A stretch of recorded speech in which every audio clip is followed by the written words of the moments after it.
Hello, Pookie. Hello. Hang on. Go that way. That's it. I guess it spooked him, me knowing his name.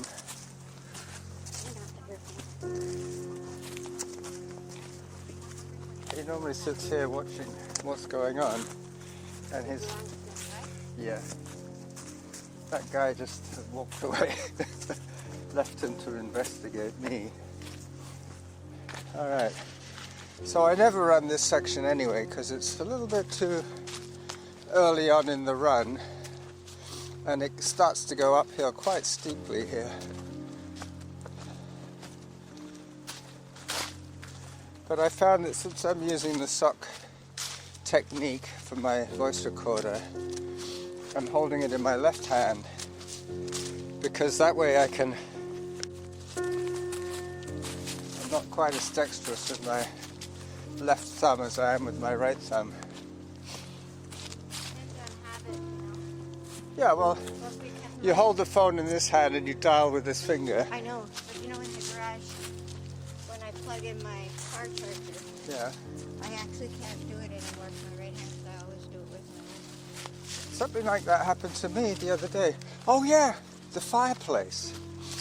You know I had the clothes rack on the other side by the opening of the door. Yeah. I moved the rocking chair, so what difference does it make? I could load the fire from the other side. I had the dickens of a job. Yeah, well, it all seemed so awkward.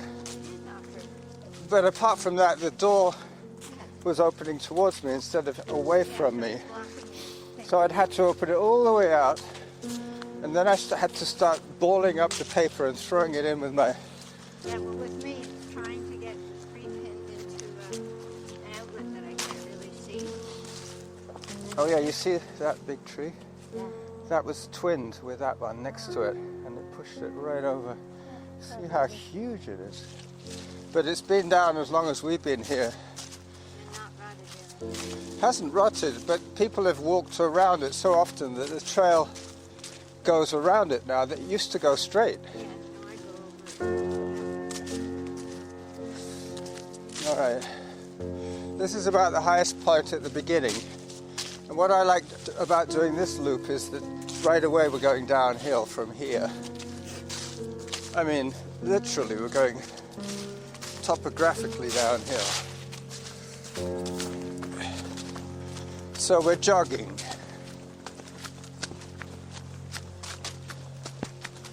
And instead of going up Glendenning, we go down. Hello, dog.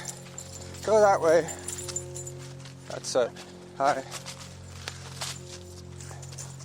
See, normally I'd go up that way to get to the meadows, but I started going this way, and I much prefer it after climbing all the way to Harvest Lane. Now I get a nice payback. This is where you might have trouble seeing the routes. Well, flip the sunglasses on your head.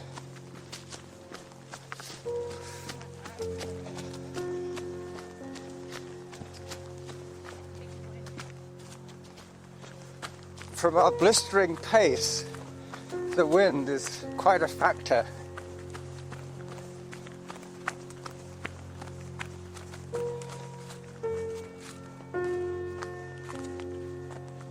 I think I must be in zone 3 by now.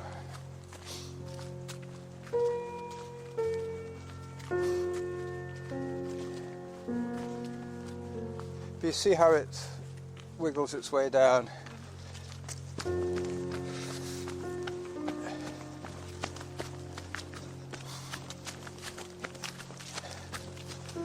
Well, the horses have been here.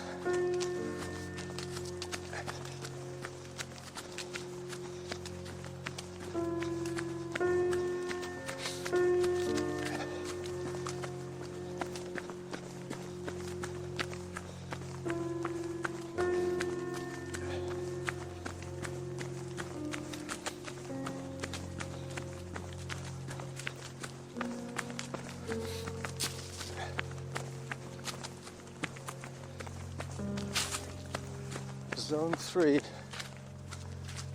I just heard a zone 3, so Time for a photograph. That's what I'll do probably today. When it says zone 3, I'll take a photograph until it gets down to zone 2.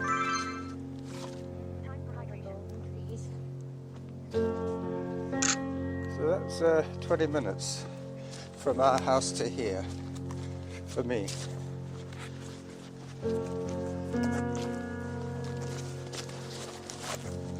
So now we have to climb again, but not too much. We're going around the perimeter fence basically. You running? Just joking.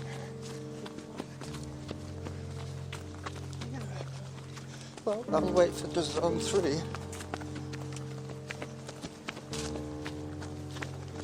You do have stronger legs than me.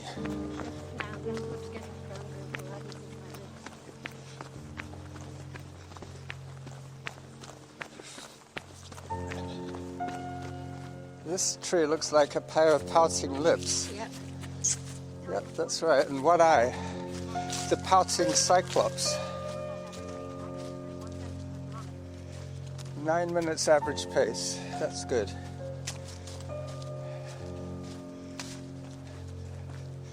Zone 3 coming up.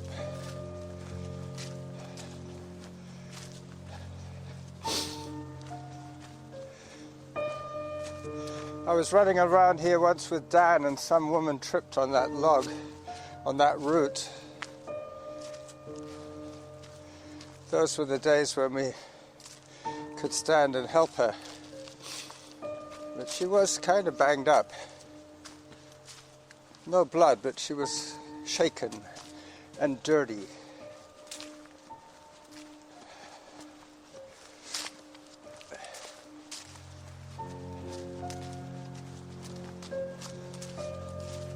Up we go. Oh, I missed that jackal sighting from my friend there, Michael.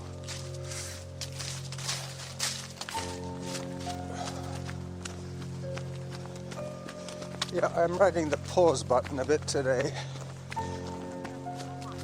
Well, now that I figured out that I can pause it through the sock, I am, so I don't end up with a lot of dead air. Yes, exactly. I can keep it in one file just by pausing and restarting. And if I had to clear my throat or spit, so now I'm going to open it up again and you'll hear one beep. Okay, so we're back on again. I seem to be doing most of my talking when I'm paused and then I'm unpausing and having nothing to say.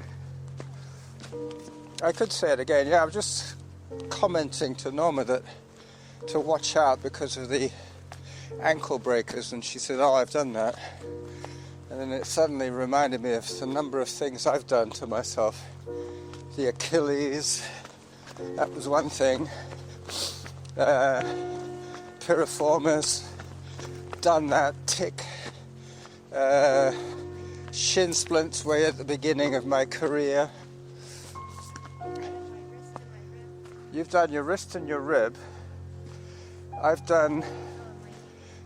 broken various bones in my feet, toe bones, that kind of thing. But they just heal themselves after a few months. You don't have to do anything active to heal them. Just don't kick another rock. No more rock soccer.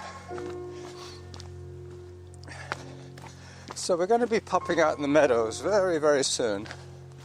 We've skirted around the perimeter, around by the fence, and now we're heading up again towards the Gary Oak Meadows. I will pause it again briefly until we get out into the sunshine. Alright, so we're on the meadows now. So 10 minutes 15 on the upside. We could get it back down to 10 minutes on the downside, but we're coming down quite a steep trail called Harrop. But it is a very direct route back to Whitaker, which will take us back to Harvest Lane. And then if I need to make up any more time, I will do that on the indoor bike.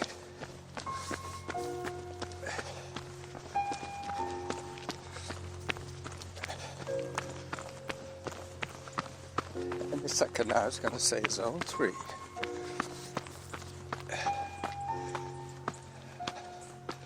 I'm already hiking because it is steep here. There you go. Excuse me, zone 3.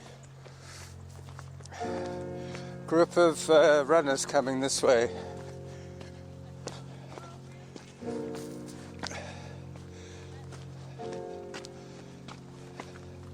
Oh, we're going to be following them up. There they are again. Hello again. Up we go. When in doubt, go up, as Bob would say. You got it.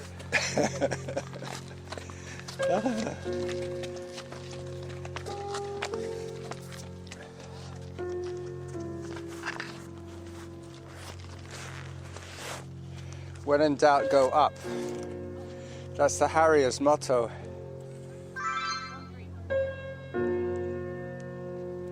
Everybody's giving way to more serious runners.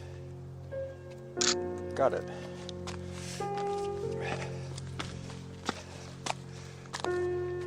That's a good photograph. Not often you see 4 or 5 people on these trails. We've just seen 7 people, 4 of which I know. So at the moment I don't even know if I'm recording or not recording. I can check by pausing it. Now it's recording again.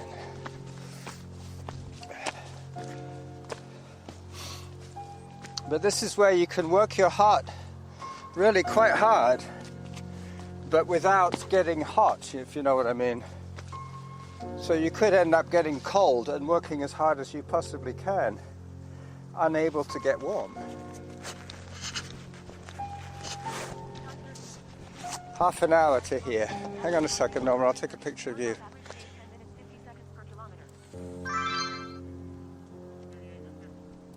Oh.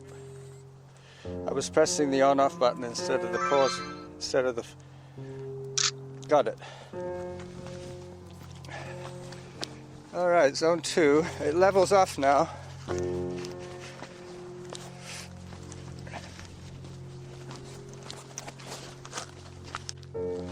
All right, back in action.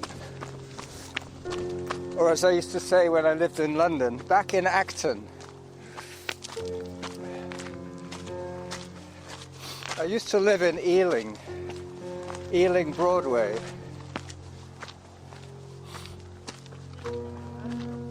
Yeah, that was one of the first places that I lived in when I left home. Your phone is picking up a signal of some sort. Could be from Zarin. You might want to take your glasses off to see.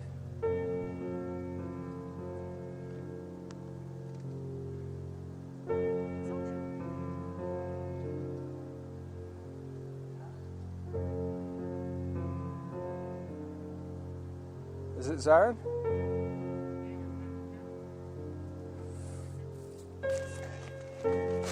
It's something you must deal with.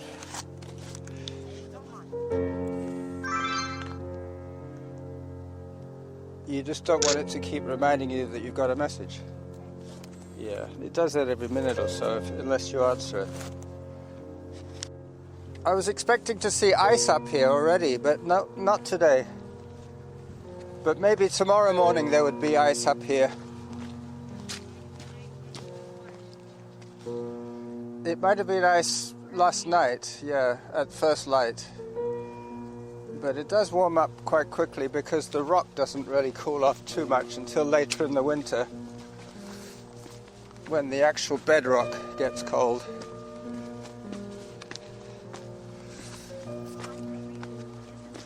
So 33 minutes to here. And there's Little Sanish Mountain and the observatory, the ball. There are some good views on the west side of Mount Doug. And that big rise at the end is the Malahat.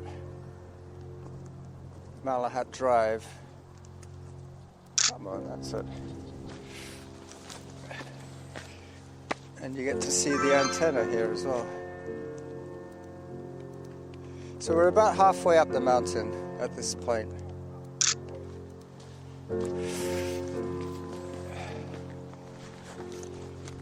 As I put the camera away for the umpteenth time. All right, another little meet-up with dogs and people. The guy asked us if the black dog was ours, but it was not ours. She thought that that black dog was ours. The man did, that's right, yeah. We're now coming up to Rob's Must Run Hill.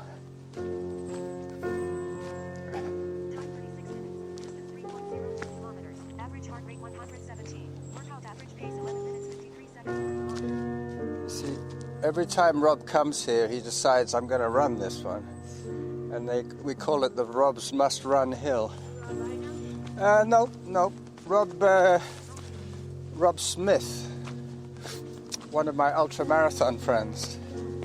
He went from running 50 Ks, 50 miles, 100 miles. Then he started doing 200-mile races. But his profession, he was a paramedic. And he got given a life's free entry for the Cascade Crest 100-mile race because being a paramedic, he realized that one of the runners had been stung. And he stayed with them until they managed to get him to the spot where they needed to give them the antivenom. You see, if you go that way, you get to the saddle, and you got Big Mount Doug and Little Mount Doug, but we're going this way. We're starting to go down again, briefly, until we get to Harrop, and then we go up again. We're going to go past the cave.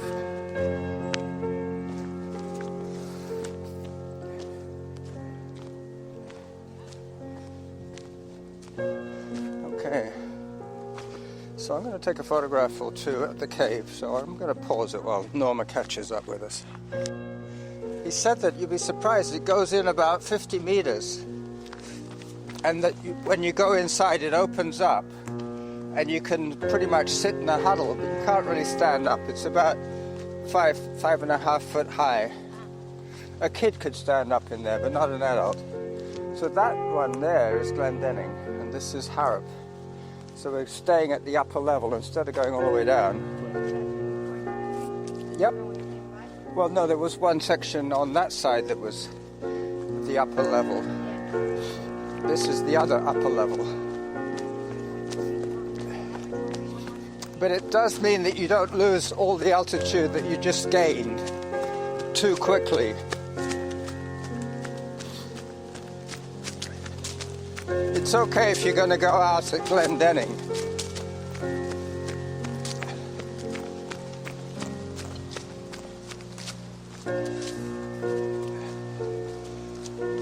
Yep. Well, Norma's taking me on my word. I did say that it's going to be mostly hiking today, so that is what we're doing. Mostly hiking.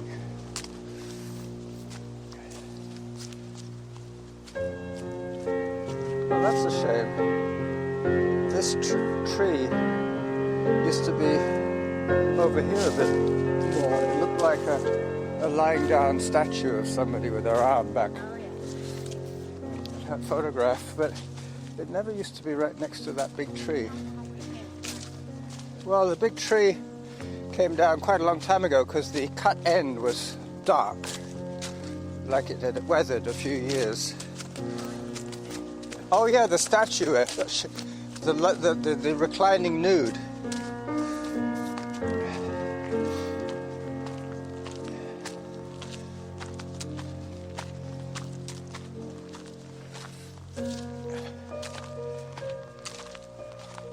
So this is We are. It's quite a resource. This is the Glendenning climb. That goes straight up there and straight down there into Glendenning. And we're going to stay on Harrop, which is this one. Normally we go up this one. Today we're going to go down it. So it's a little bit easier, but it's still not a no-brainer because there are... Well, that's what I'm trying to say. If you're not careful, you can trip and fall.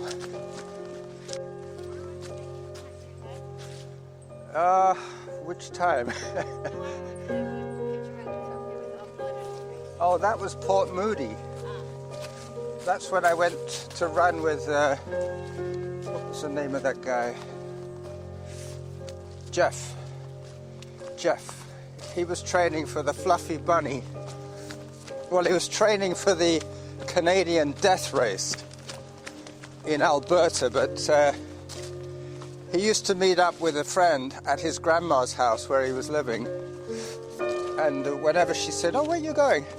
"Oh, we're just training for the Fluffy Bunny," because he didn't want to scare his grandmother by saying they were training for the death race.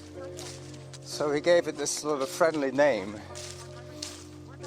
And eventually he did make his own event called the Fluffy Bunny. One of those club fat ass events. That's where I knew him from. Club fat ass. Time for some stats.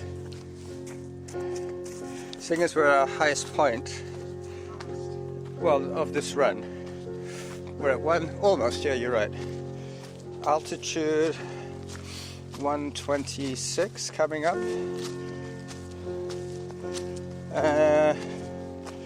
Heart rate 81% of maximum. Time of day 9:52. Distance 3.46 kilometers.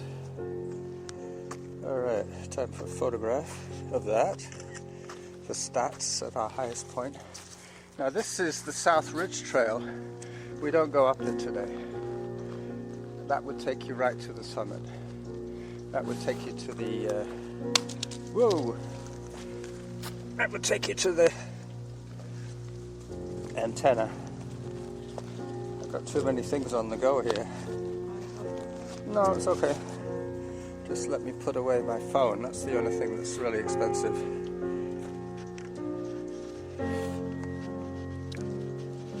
So 126 meters above sea level. And we start our descent. Another nostril shot for Fia. She's the one that penned the phrase. She's a real avert. She really does not like selfies. She always calls them nostril shots. Because it does distort the image as well, doesn't it? It gives you like a sort of a fisheye up your nose.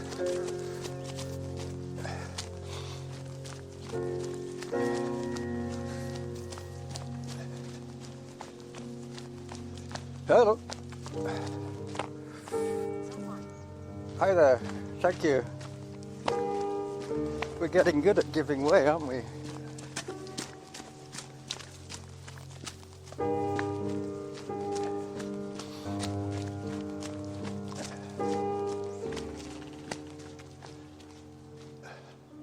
I hear a woodpecker. Yep, it's right here.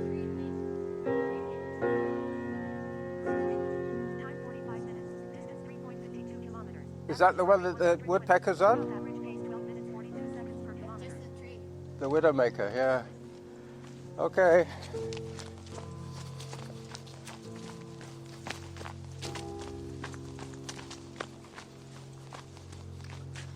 This is not a good run if you have sore knees, especially the downhill. You can't really make up too much time on sore knees. But I'm pretty happy with my state of health at the moment. I do have various minor issues. The main one is just not pushing the effort because of my heart. But that's okay. When I try and run with Norma, it's a lot easier on me to stay in the zone, so to speak, so to squeak. Into the bright sunlight I go, taking pictures on the way.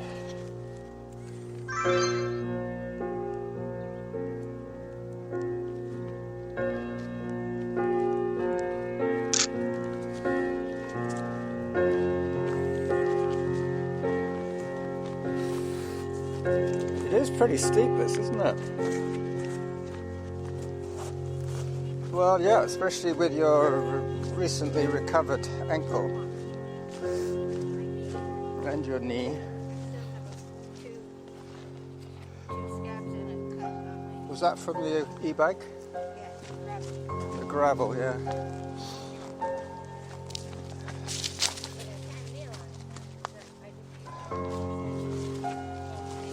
This tree has been used so many times for people climbing that it's got a worn out patch on it.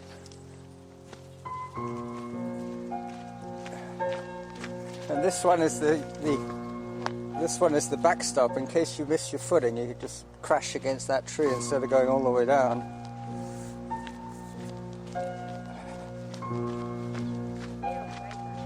No, they're not allowed to bike on here. I'm sure a few people have, but not so much now. Hi there. Hi there. Morning. Hello. Is that your dog? Yeah. That dog knows its own way up. Yeah, the dog's going around that way, and he knows that the trails join. But as I say, this is more hiking than running today, because of the elevation change and the treacherous nature of the trail.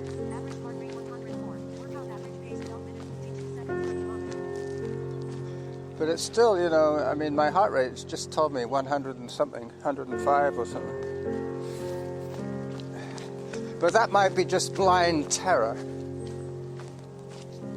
It's not exercise induced.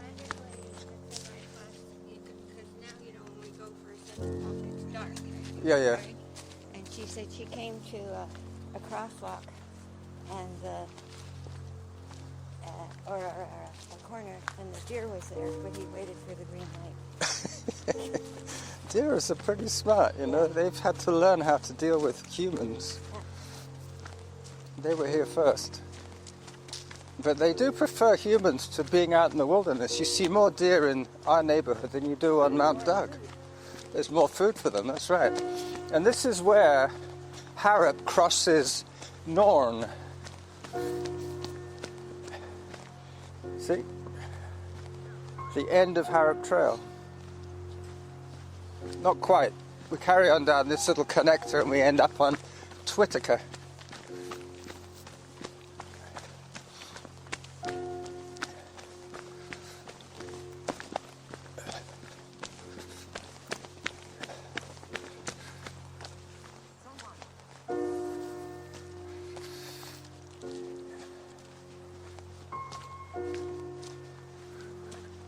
Eh?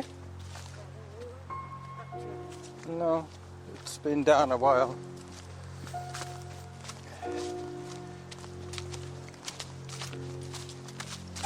This is where you're going to get blinded by the sun.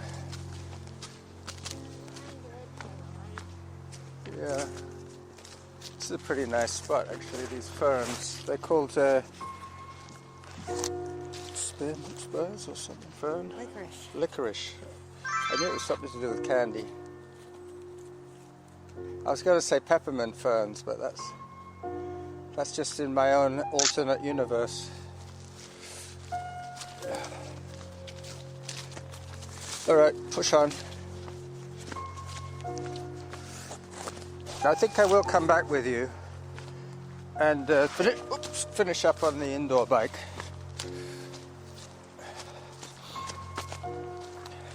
because basically I'll get a little bit more bang for my buck on the exercise bike than this tricky hike.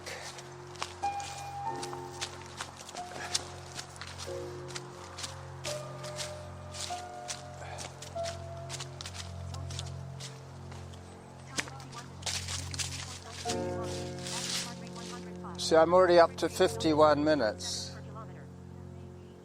I need 70, so another, what is it, 29 minutes or so?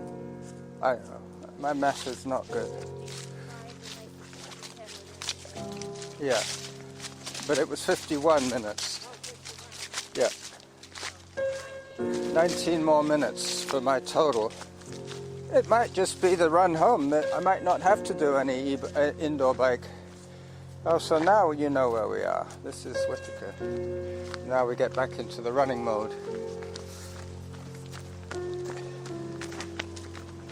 So this is what I say we'll be doing the easy trails. This is an easy trail compared to what we did earlier on, which you're almost forced to hike. There's not too many runners unless they happen to be mountain goats. They can run much of that last bit. Up to the meadows is pretty much runnable, but after that it gets a little bit steep. And then it gets a little bit tricky.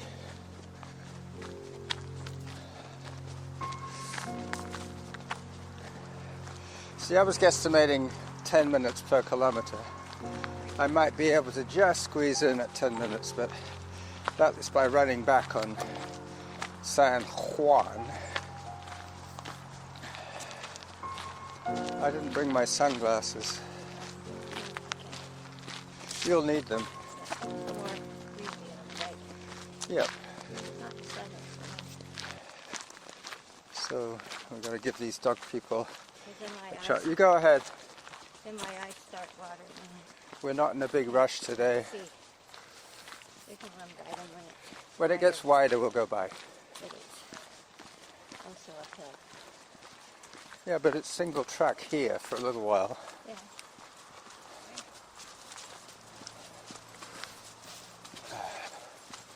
And then it widens out a bit. All right, so I'm going to come by you now. Thank you. You're welcome. Hi.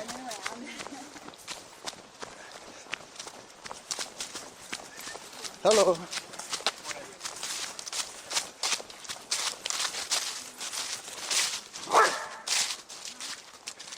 Nice fluffy dogs. Well groomed.